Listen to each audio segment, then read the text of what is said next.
ጋምቤላ ከአገሪቱ መዲና አዲስ አበባ በ776 ኪሎ ሜትር ርቀት ላይ የምትገኝ በውስጧ በያዘችው እምቅ የተፈጥሮ ሀብትና የመልማት አቅም ሳቢያ የምዕራቧ ምድረገነት በመባል የምትጠራና ባሮን ጨምሮ የበርካታ ወንዞች ባለቤት ስትሆን በማዕድንና ኢንዱስትሪ ልማት ዘርፍ እያደገ የመጣውን የኢንቨስትመንት ፍላጎት መሳቧን አጠናክራ ቀጥላለች።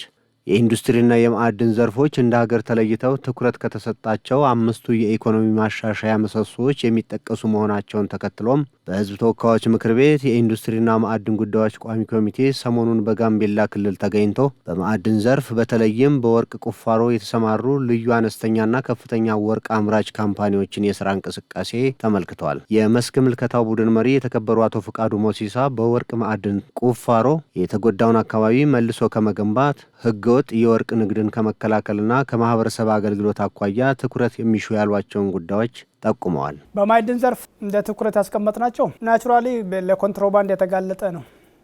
ስራው በጣም ሲሪየስ ክትትል የሚፈልግ ነው። ውስብስብ ችግሮች ያሉበት ዘርፍ ነው።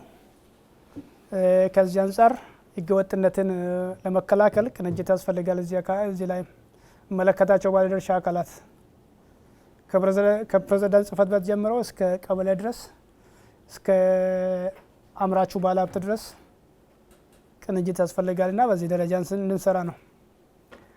ሌላው እኔ እዚህ ላይ ማንሳት የሚፈልገው የክልሉ ተከበሩ አፈ ጉባኤም እንዲይዙ የሚፈልገው ክልሎች በህገ መንግስታችን መሰረት የራሱ የሆነ ህገ መንግስት አለው። ከህገ መንግስቱ ቀጥሎ ደግሞ የራሱ ህግ መደንገግ ይችላል። ከዛ አንጻር ስንገመግመው የራሱ የማዕድን በክልሉ ላይ ያለው የማዕድን ሀብት የሚተዳደርበት የራሱ የሆነ ህግ የለውም። የለ ወደፊት ብታሰብበት ጥሩ ነው። ልማቱና ፍለጋው ላይ የተሰማሩ ባለፈቃዶች ውላቸው ክትትል ያስፈልጋል። የውል አስተዳደር የሚል ነገር አለ። የፌደራልም ይሁን ልዩ አነስተኛም ይሁን ጥቃቅን እኛ ያደራጀናቸውም ይሁኑ ባለፈቃዶች የውል አስተዳደር ላይ ትኩረት ሰጥተው መስራት ያስፈልጋል የሚል አስተያየት ነው ያለን። እኛ የማዕድን ሀብት ከሚያለሙ ባለሀብቶችና ልዩ አነስተኛ ባለፈቃዶች ጋር በቅርበት መወያየት፣ መመካከር፣ ድጋፍና ክትትል ማድረግ ይፈልጋል። ይህን ካደረግናቸው ያው ልማቱ ሊፋጠን ይችላል፣ ችግሮች ሊፈቱ ይችላሉ። ህገወጥነቱም ሙሉ በሙሉ ዜሮ ማድረግ ባንችልም ይቀንሳል ተብሎ ይታሰባልና በዛ ደረጃ እንደ አሳይመንት ብለን ያልነው ይሄንን ይመስላል። ማዕድን ሀብት የሚለማበት አካባቢ መልሶ ከማልማት አንጻር ወድሞ ተፈጥሮ ሀብት አለ። መሬት ይቆፈራል፣ ደን ይመነጠራል።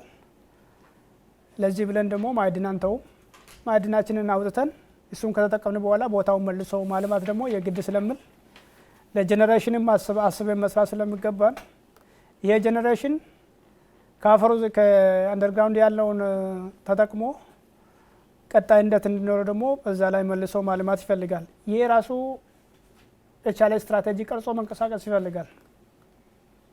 ስለዚህ በዛ ደረጃ በክልል ደረጃ ቢታሰብ ጥሩ ነው የሚል አስተያየት ነው ያለን። ሮያሊቲና ግብር መሰብሰብ ጋርም ተያይዘው ከባቢው ማህበረሰብ ከማዕድን አንጻር ብዙ ይጠቀማል ተብሎ የሚታሰበው ከሮያሊቲና ከግብር የሚሰበሰቡ ገቢዎች ናቸው። የጋምቤላ ክልል አመራሮች በበኩላቸው በክልሉ ያለው ምቅ ሀብት አላቂ ስለሆነ ከተጠቃሚነት አኳያ የክልሉ ሕዝብ የወደፊት እጣ ፋንታ አሳሳቢ በመሆኑ የምክር ቤቱን እገዛ እንደሚፈልጉና የካምፓኒዎቹን ተጠያቂነት ከማረጋገጥ አኳያም ከፌዴራል ተቋማት ጋር ጠንካራ ቅንጅት እንዲፈጠር ጠይቀዋል። የክልሉ ማዕድን ልማት ቢሮ ኃላፊ አቶ ኡጁሉ ጊሎ ኡጁሉ የልዩ አነስተኛ ወርቅ አምራች ካምፓኒዎች የማምረት አቅም፣ የማህበረሰብ አገልግሎት፣ የስራ ዕድል ፈጠራ እንዲሁም የወጣቶቹን ዘላቂ ጥቅም ከማረጋገጥ አኳያ እየተደረገ ያለውን ጥረት አስረድተዋል። በልዩ አነስተኛ ደረጃ እየሰሩት ያሉት እንደዚሁ እነሱም እንደዚሁ ወደ ሲስተም ለማስገባት እየሰራን ያለንበት ሁኔታ ነው ያለው። ፈቃድ አውጥተው ይሰራሉ። ራሳቸውን ተጠቃሚ ከማድረግ እንደዚሁም ማህበረሰቡን ተጠቃሚ ከማድረግ አንጻር ያሉት ስራዎች በጋራ እየሰራን ነው። ሆኖም ግን አሁንም ክፍተቶች አሉ። እነዚያን ክፍተቶች ለማስተካከል በተለይ አካባቢውን ተጠቃሚ ከማድረግ ፈቃድ ከማውጣት ጀምሮ ወደ ዘርፉ ለመቀላቀል በሚመጡበት ጊዜ ቃል የሚገባቸው ነገሮች አሉ። ሲታይም ማድረግ ያለባቸው ነገሮች ምክንያቱም ወርቅ የሚወጣበት አካባቢዎች በአብዛኛው ገጠራማ አካባቢ ናቸው፣ ያለሙ ናቸው። ከዚህ በፊት በቀላሉ እንድታየው መንገድ ሁሉ የሌለባቸው አካባቢዎች ስለሆኑ በእነዚህ አካባቢዎች መሰረተ ልማቶችን ለመዘርጋት መሰረታዊ ስራዎች ለመስራት ሲባል አንድ መንገድ እንዲያስገቡ ቃል የገቡትም ያልገቡትም እንደዚሁ አይተው በደስታ በፍላጎታቸው ለመስራት እንዲችሉ የሚሰሩ ስራዎች አሉ። በየጊዜው የምናደርጋቸው የድጋፋዊ ቁጥጥር ስርዓት ላይ ያነሳን ግንዛቤ እንዲያገኙ የምናደርጋቸው ነገሮች አሉ። ልዩ አነስተኛዎች ማህበረሰቡም እንደዚሁ ከወጣቶች ጋር አብሮ በመስራት በተለይ ሼር ገብቶ በመስራት ወጣቱ ላይ ለውጦች እንዲመጡ ጥረቶች አሉ። ዲማ ወረዳ የሚገኙት ኢትኖ ማይኒንግ እና ስቴላ ትሬዲንግ ከፍተኛ ወርቅ አምራች ካምፓኒዎች ከማምረት አቅም፣ ከማህበረሰብ አገልግሎት፣ ከአሰራር ግልጸኝነትና ከሮያሊቲና ግብር ክፍያ አኳያም ያለውን ሂደት አብራርተዋል። ከፍተኛ ወርቅ አምራችነት ወይም ላርጅ ስኬል የምንላቸው ነው። እንደ ጋምቤላ ክልል 2 የላርጅ ስኬል ካምፓኒዎች ናቸው ያሉት። ሁለቱም የሚገኙት በዲማ ወረዳ ነው። አንደኛው የኤትኖ ማይኒንግ ባለፈው ሜደን ያየ ነው። እንደዚሁ ስቴላ የሚባሉት ናቸው። እነሱ አሁን ያሉበት ደረጃ ማምረት የተጀመሩት በተለያየ ጊዜ ነው። ስቴላ ቀደም ብሎ ነው ማምረት የጀመረው።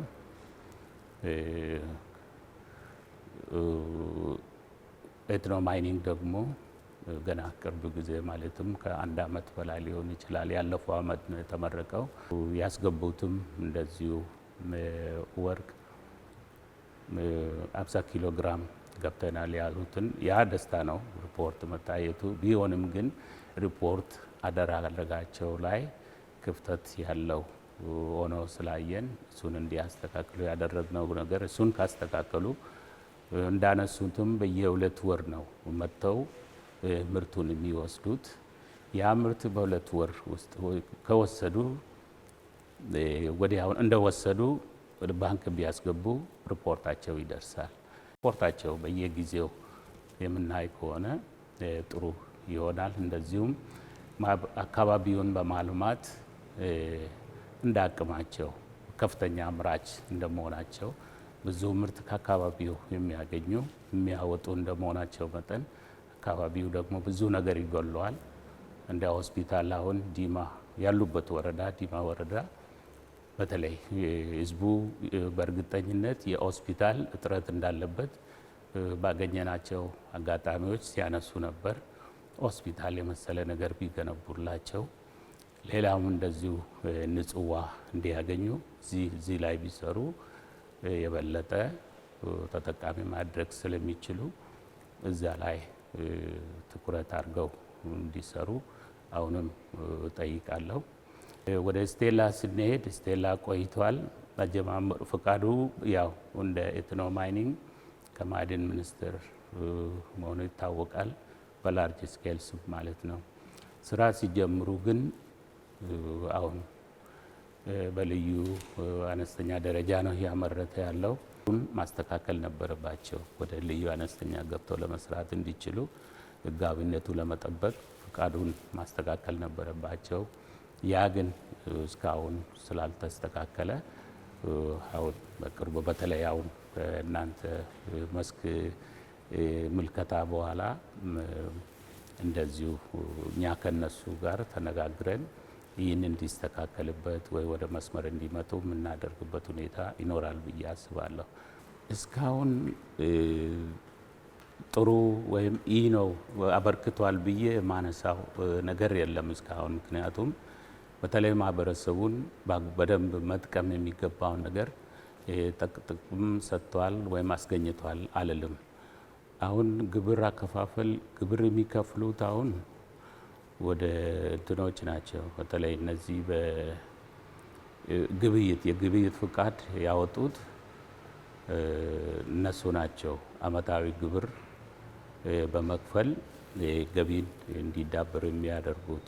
ሮያልቲ ግን እንደ አምራች እንደ ወርቅ አምራች አሁን እነዚህ ልዩ አነስተኛዎች የሚሸጡት ለነዚህ ነው።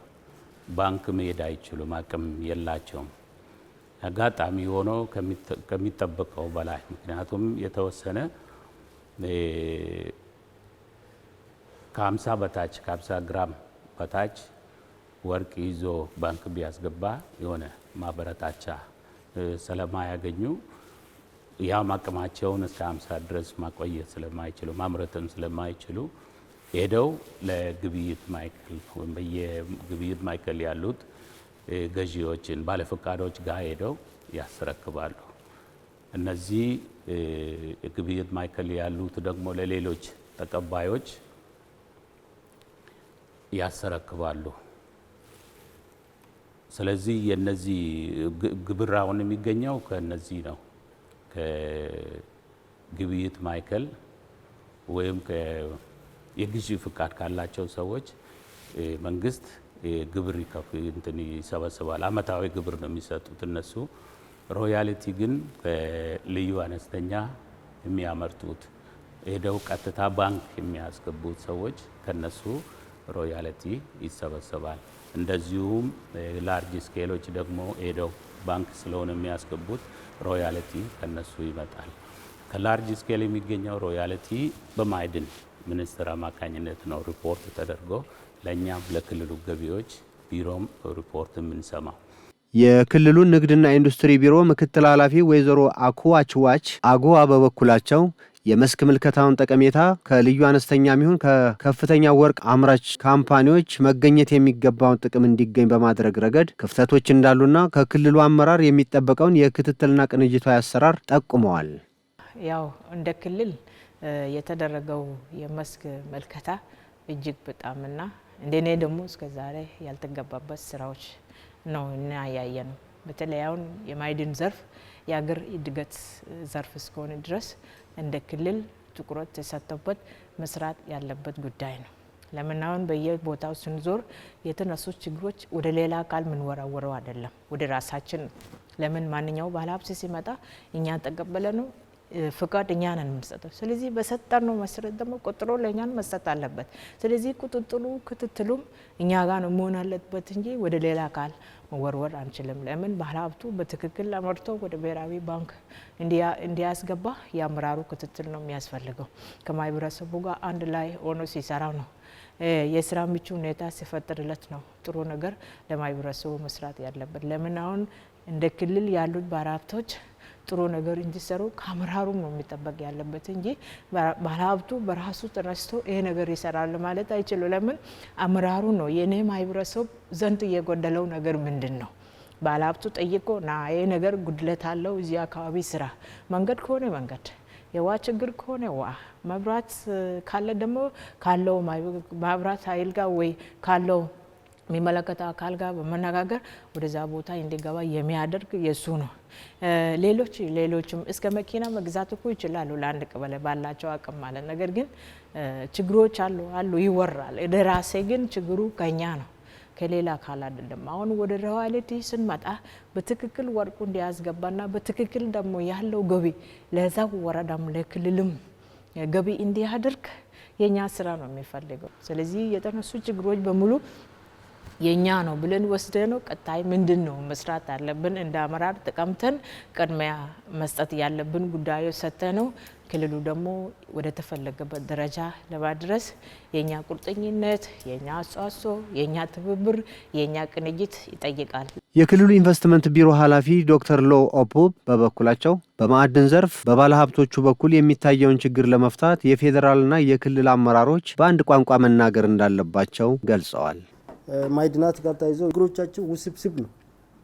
እዚህም በተለይም ወርቅ ማይኒንግ አካባቢ ያለ ማለትና በአንድ ቋንቋ መናገር ከጨምራሩ መናገር ከቻለ ግን ምንትና ችግሮች መቅረስ ይችላል። ስለዚህ ብላክ ማርኬት የሚገባው ደግሞ እንደዛው ነው። አሁን በብላክ ማርኬት የሚገባው ወርቄና ሪፖርት የሚያደርገው የዛኛው ይበዛል። ወደ ጥቁር ገበያ የሚሄዱ ወርቄና አሁን የሚበዛው እንጂ ሪፖርት የሚያደርግ ያለው እንትናም ችግር ነው። ስለዚህ በላይ ደግሞ እንደዚህ የሮያሊቲ ችግር አለ። ፌደራል ተቋማትና የክልሉ ተቋማት በአንድ ቋንቋ መናገር መቻል አለበት። አሁን ብዙ ጊዜም አሁን ለኛ ፌደራል ደጋፊ ያለው ቋሚ ኮሚቴ ነው። ቋሚ ኮሚቴ ሲመጣ በትክክል ይናገራል። ለህዝቡ ነው ስለቆመ የክልሉ ህዝቡን ተጠቃሚ ማድረግ ተፈልገ በክልሉ የታደለ ክልል ነው ይባላል። ግን ይሄ መጥቶ ኢንቨስት ያደርግ ያለው ሰው ለክልሉ ኮንትሪቢዩት ያደርግ አይደለም። የካምፓኒዎቹ ባለቤቶች በበኩላቸው በየደረጃው ካለው አመራር ጋር ያለውን ግንኙነት የካምፓኒዎቹን የማምረት አቅምና የወደፊት እቅድ ከስራ ዕድል ፈጠራና ከማህበረሰብ አገልግሎት አኳያ ያላቸውን አበርክቶ በመግለጽ ከመብራት ኃይል አቅርቦት ጋር የተያያዙ ችግሮች እንዲፈቱላቸው ጠይቀዋል። አሁን ያለንበት ቦታ ሰገሌ ማይን ይባላል። በኢትኖ ማይኒንግ የሰገሌ ማይኒንግ ቦታ ነው። ኢትኖ እንግዲህ ሁለት አይነት ፈቃድ አለው፣ የኤክስፕሎሬሽን እና የማይኒንግ። ስለዚህ አሁን ያለንበት ቦታ ግን የማይኒንግ ቦታ ነው። ስፋቱ ወደ 16 ስኩዌር ኪሎ ሜትር ይሰፋል። ስፔሲፊካሊ እያመረተበት ያለው ታርጌት ኤሪያ ግን ሰገሌ ማይን ይባላል ማለት ነው። ምርት የጀመረው በ2017 ህዳር ወር ጀምሮ ከተመረቀ ጀምሮ ምርት ጀምሯል ማለት ነው። እስካሁን ባለው በወር ከ5 እስከ 7 ኪሎ ግራም የማምረት አቅም ነው ያለው። ነገር ግን ይሄ ከዚህ በላይ ለማሳደግ ተጨማሪ ስራዎች እየተሰራበት ያለበት ሁኔታ ነው ያለው። ከመነሻው ጀምሮ ከወረዳ ከክልል ጀምሮ ያለን ግንኙነት በጣም የጠበቀ ነበረ። የገጠሙን ችግሮች ነበሩ። እነዛ ችግሮች የተፈቱት በክልሉ አመራር ዞኑ ወረዳው በወሰደው አቅጣጫ ነው። ስለዚህ እንደዚህ ሴፍ ሆኖ ነፃ ሆነን እንድንሰራ ያደረገን የነሱ ጥረትና ውጤት ነው እና በጣም የተሻለ ቅርበት አለን ከወረዳው።